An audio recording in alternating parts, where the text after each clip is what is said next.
Hey everyone, here we are on Redmond Ridge with this completed facelift of this kitchen. They had a microwave combo here with the hood inside and a cabinet over the top.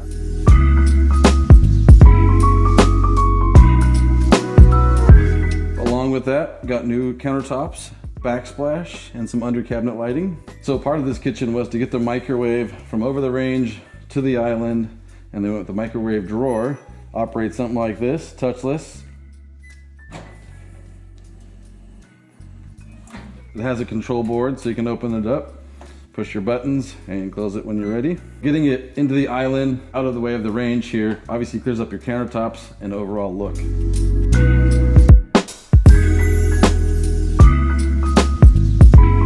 When the husband cooks, he likes to burn stuff occasionally, so we did a nice big hood to clear out the kitchen. So with the new countertops, obviously you get a new Blanco sink here. We got rid of the small, shallow stainless steel that was here and updated that.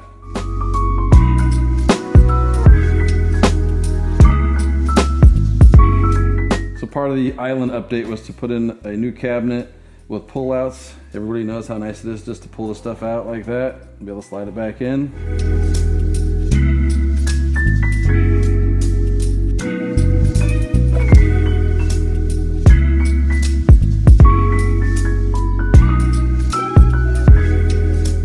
So if you're looking to refresh your kitchen and it's not a full remodel, EPS is here for you.